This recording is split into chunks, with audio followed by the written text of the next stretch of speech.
Yes, lakas ng ulan, wala kaming pasok. Anong sabi mo? Wala kayong pasok? Huwag kang mangarap, pumasok ka. Si mama naman.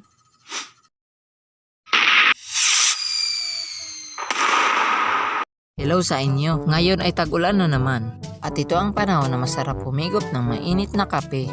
O di kumain na mainit na lugaw, champurado at noodles. At masarap rin matulog kapag tag-ulan kasi sobrang lamig ng panahon. At sino sa inyo masaya kapag tag-ulan? Kasi nung bata pa ako ay isa ako sa masaya kapag tag-ulan. Masarap maligo at suspended yung klase dahil sa malakas na ulan.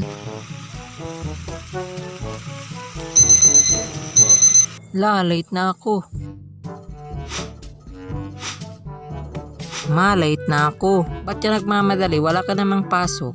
Walang pasok. Suspendido ang klase sa pangpribado at pangpublikong paaralan dahil sa lakas ng ulan. Ako pala si Kuya Siopaw ang naghahatid ng balita dito sa TV Patrol. Narinig mo sa balita, mapapatarong ka na lang sa saya.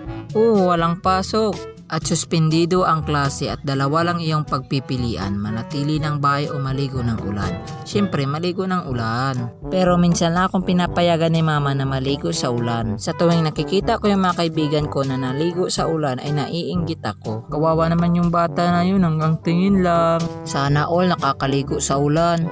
Diyan, baba ka na dyan, maligo tayo sa ulan. Sandali mo na mga pre, magpapaalam muna ako kay mama. Ma? Hindi, bawal, pumirmi ka dyan. Hindi pa nga tayo tapos magsalita eh. Kahit ubusin mo pa yung lakas mo sa pag-iyak, hindi talaga ako papayag. Sige na ma, sandali lang naman ako eh, please. Kapag sinabi kong bawal, bawal.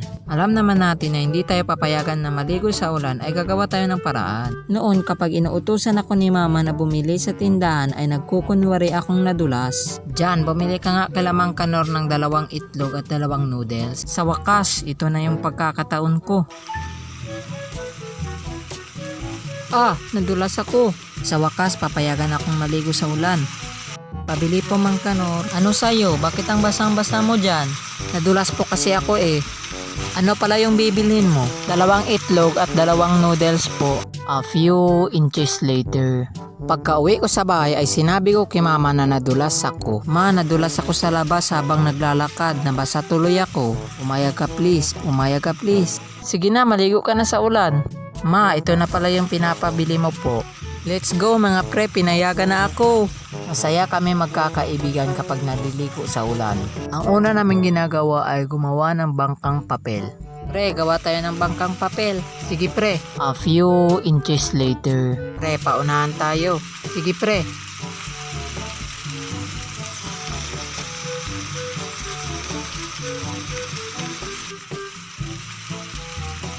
Yes, panalo ako.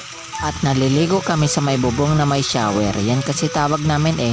At pagtila ng ulan at pag uwi namin sa bahay ay nagpapakulo kami ng mainit na tubig para pangbanlaw.